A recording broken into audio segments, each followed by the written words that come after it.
Wednesday 3, Morecambe 0. Yeah, I know it's late. I've been right busy, aren't I?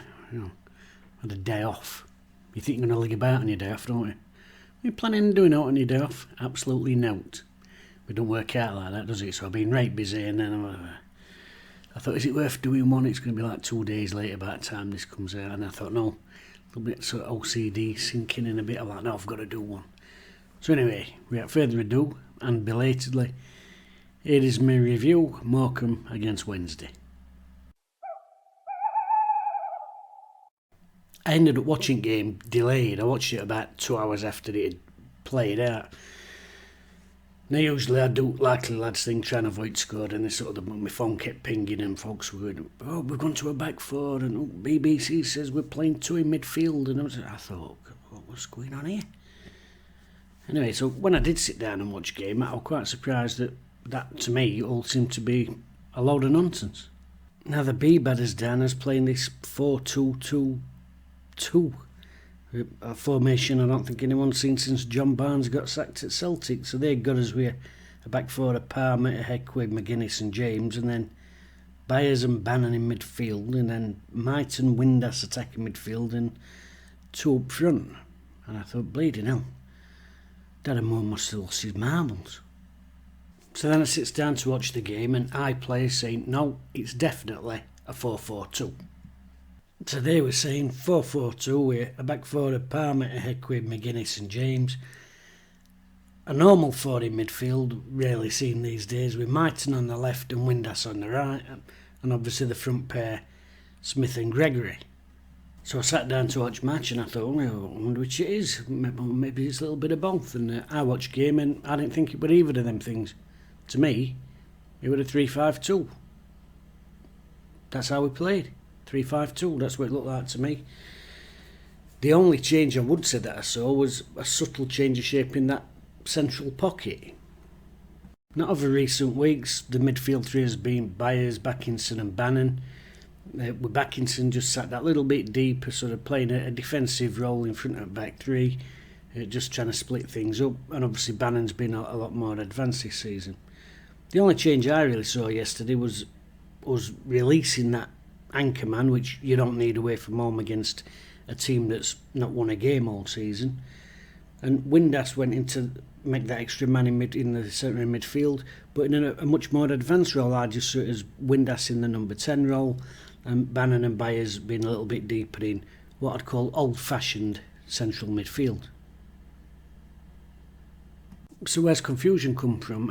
Some people think it's a 4-2-2-2, some think it's a 4-4-2, some think it's a 4-3-3 hybrid, and I've watched it and thought it's a 3-5-2. Well, I think it's not so much that we've changed formation, it's just that we've changed the personnel and given them that personnel slightly different roles within that. For me, this is how it looked. It looked to be a 3-5-2 with Windass advanced in midfield, Mighton on the right hand side, really told to get forward, and I think that's where people think it's gone to this 4, because when we did lose the ball, Mighton over there on the right hand side had clearly had no instruction to get back. James on the other side, however, had got the instruction to get back. He was dropping into a more traditional left back position, with McGuinness shuffling into the centre, so at times it would have looked like a 4, but essentially it was a 3-4-1-2. But how do you explain Windass playing out left wing? I don't really think he were playing out left wing. To me, he was clearly playing in the hole and going out and looking for whatever the space was. Now, because Mighton were pushed really, really high up on the right hand side, James was a little bit deeper on the left hand side. The space was in that sort of inside left position, and that's where he kept floating out to. In fact, probably first 20 minutes, he put 3 or 4 really good balls in, cutting in onto his right foot. But I don't think he was actually playing on the left wing. I think he'd been given a free licence to go and do what he wanted to do. And forwards find the space, that's what they do.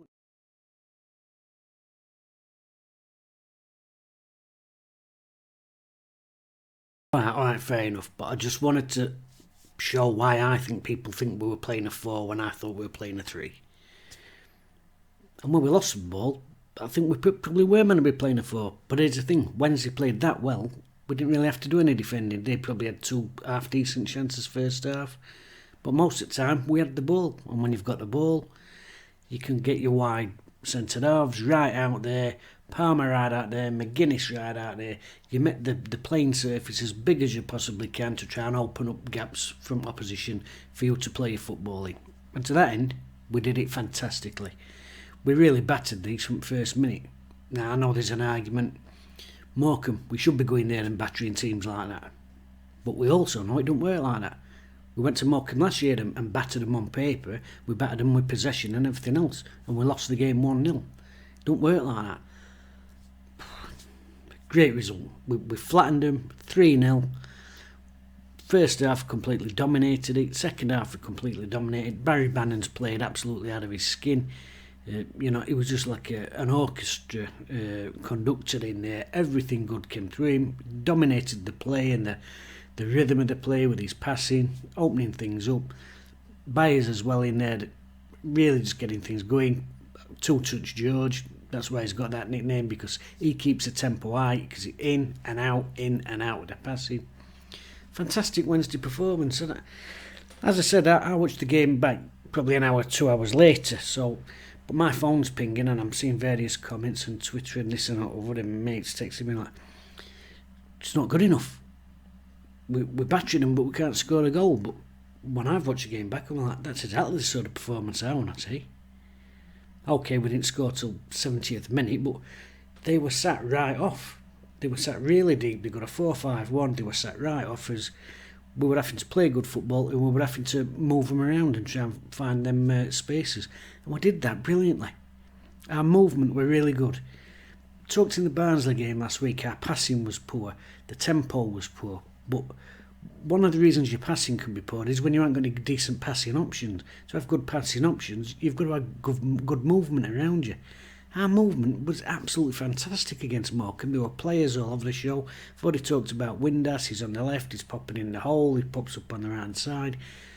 Bannon running the show really. Smith with a right handful up front.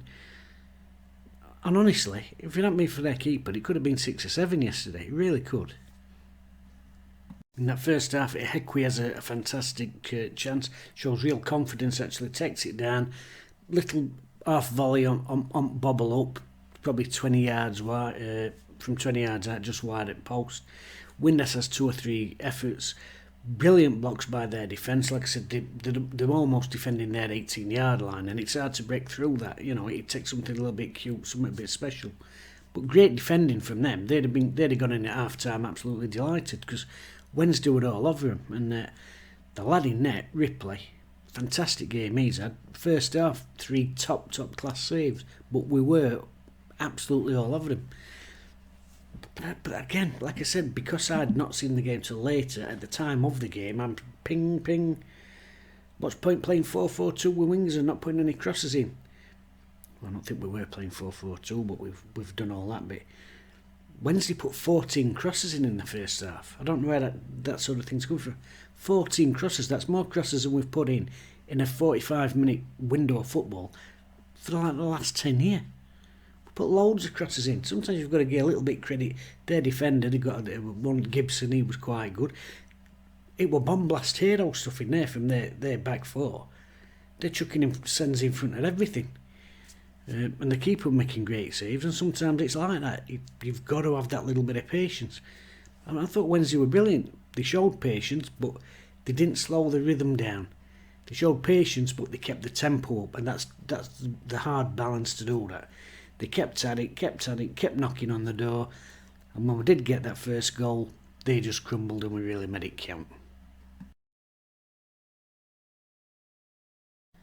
Darren Moores made a couple of good substitutions yesterday. Delabishiro came on into midfield in that sort of attacking midfield role that Windass had been occupying in the first half. Martin came off and Windass went out to the right hand side. But in fact, even commentators were at it. And Brian Laws, who's been a professional manager for however long, Wednesday's gone to a 3-5-2. So, well, no, Windass has gone out to where Martin were, and Delabishiro's gone into where Windass were. It's exactly the same as first half, but with different personnel. And that's what we're saying. It's not particularly a change of system. Different personnel, bring different things to the same role.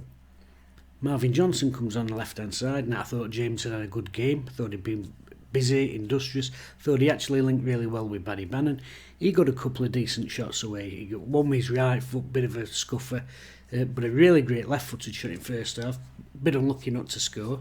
But Marvin Johnson, a better crosser of the ball. So, same role, but bringing something different to it. So, still a 3-5-2, no matter what Rob and Brian Laws were saying, and everybody else. I think I'm disagreeing with everybody here, but Johnson comes on, more attack-minded, loads more crosses into the box. Delabishiru brings something different in that attacking midfield position because he's got that drive. Now, Wednesday had been really cute. They were playing some really good stuff, 1- and 2-touch stuff, 1-2s, little balls around the corner.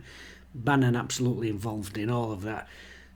But credit to Morecambe because they stuck at it. But Delabishiru gives them something different to think about because he's not going to play a cute little 1-2. He's going to get the ball in that position and say, right, coming through, skittles everywhere. And that's where the first goal comes from. It's a run from him where he bursts into the box, gets it back out wide to Bannon who puts it in, and that's when we get the corner. We score the first goal. And it's a terrific goal as well. Bannon takes a little bit of stick about his set-piece delivery. And listen, I've in the past said, let somebody else have a go at one because it's not always fantastic. Great ball, near post. I once saw a stat, remember 20 years ago, it was something like 90% of corners to near post result in a goal because they're really hard balls for keeper to come in and get involved in.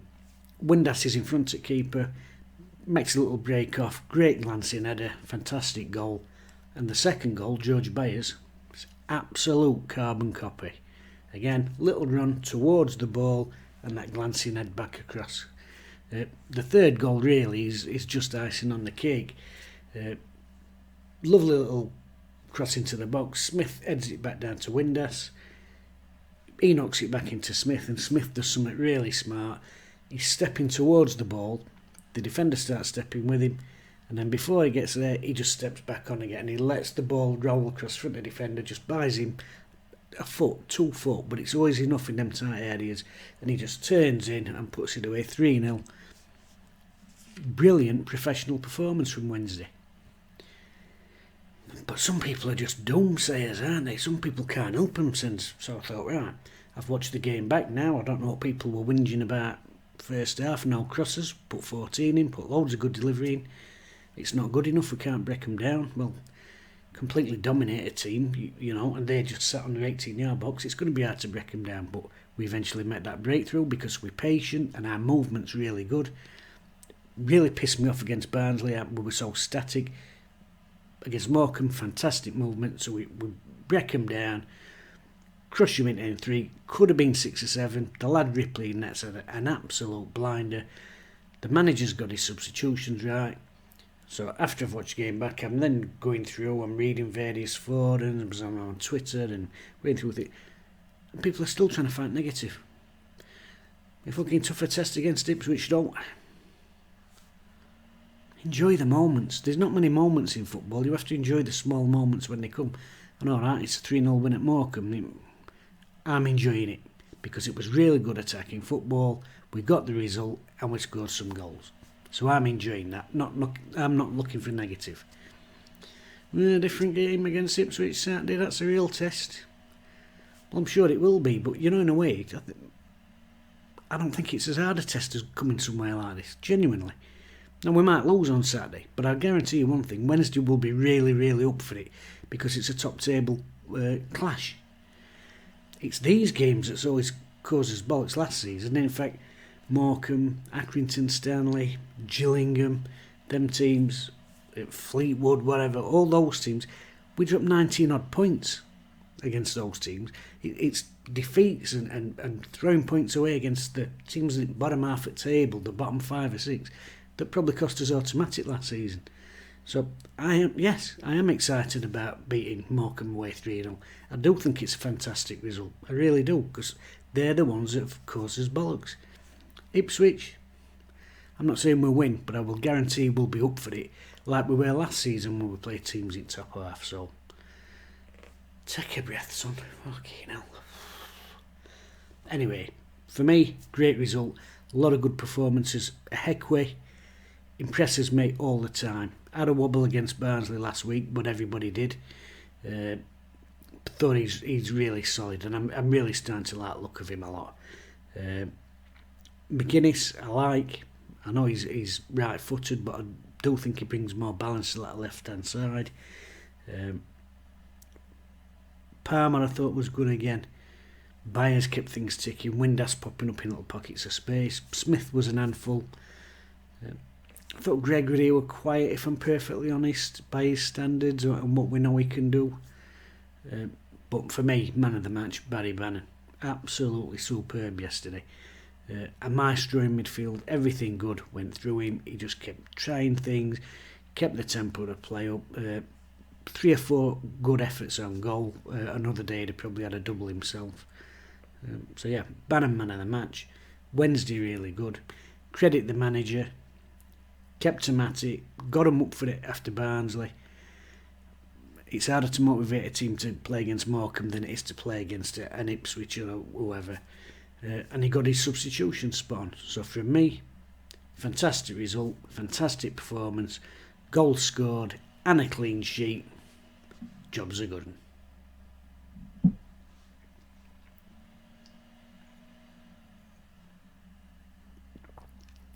I'm bound to get some kickback about that, folks, genuinely. I fucking flat back for that, Jim, you wanker. Time for bed. Portsmouth 2-0 win away against Burton Albion. Plymouth, they're keeping up good form, 1-0 win against Oxford. Ipswich, obviously form team, top at table, 2-0 win against Bristol Rovers. They seem to be slipping away a bit. Bolton Wanderers, they're up there as well. 2-0 win against MK Dons. They're really finding it tough this season after losing a few players, aren't they? And then probably a surprising one in there, Peterborough United, 1-0 home defeat to Fleetwood. So their results at teams around us. Let's have a quick look at what that does to the table. So that defeat for Peterborough keeps them out at top 6. Cambridge also lost, but stayed just above them there on 13 points. Bolton's win puts them back into the top 6, and Wednesday there, 3-0 win in 4th place, 16 points, just 4 points off the top. Ipswich obviously won again, as did Portsmouth, who are keeping pressure on them. And Wednesday, Ipswich to come at the weekend, so possibly we could be on 19 points and up into 3rd spot, depending on other results. Just got to keep winning games. And after last week, great game to come back today, 3-0 win. It puts us in a good position looking to Saturday. So enjoy the rest of your week.